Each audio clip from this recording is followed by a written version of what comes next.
నీ భార్యను హత్య చేశావని నీ మీద అభియోగం వచ్చింది. పీపీ గారు చెప్పింది విన్నావుగా? విన్నాను సార్.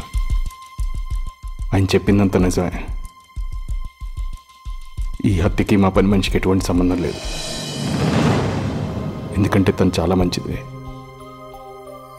నేను కానీ అంజలి కానీ తను ఎప్పుడు పని మనిషిలా చూడలేదు.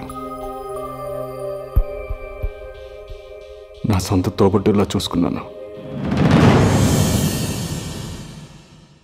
ఇక మా అత్తగారు అంజలికి 7 ఏళ్ళ వయసులో భర్తను పోగొట్టుకుంది. ఇప్పుడు వీధి మోహన్ చూడడం తను అంజలి భవిష్యత్తు కోసం ఉద్యోగం చేసి తన్ని పెంచి పెద్ద చేసి ప్రయోజకురాలను చేసింది. అలాంటిది కూతురిని పోగొట్టుకొని తను ఎంత బాధపడుతుందో నాకు తెలుసు. ఈ కేసులో నీకు ప్లేటర్ గారు ఎవరు లేరా?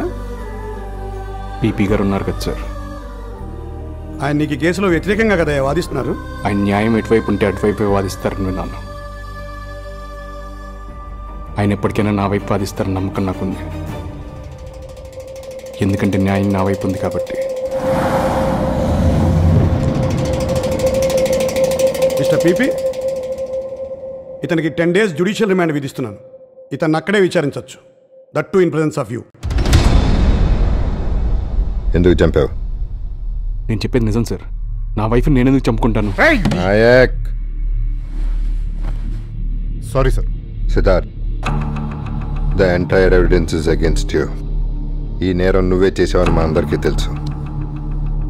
వెపన్ ఎక్కడ దాచావని చెప్పేస్తే the case be closed.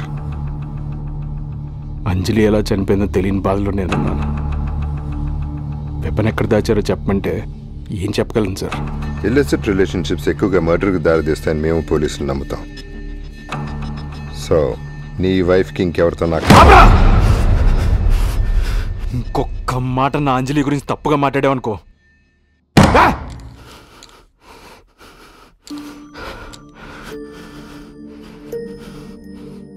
Sorry sir.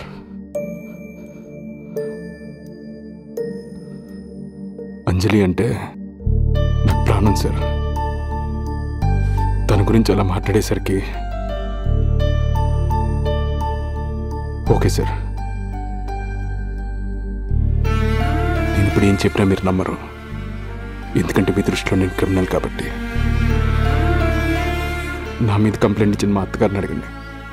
ఏ రోజు నేను నిద్రలేచిన 2 గంటలకు కానీ నిద్రలేవని అంజలి ఆ రోజు నాకంటే ముందు నిద్రలేచింది. నాకేదో చెప్పాలి అంటూ నన్ను రెడీ చేసి తనతో పాటు బయటికి తీసుకెళ్ళింది.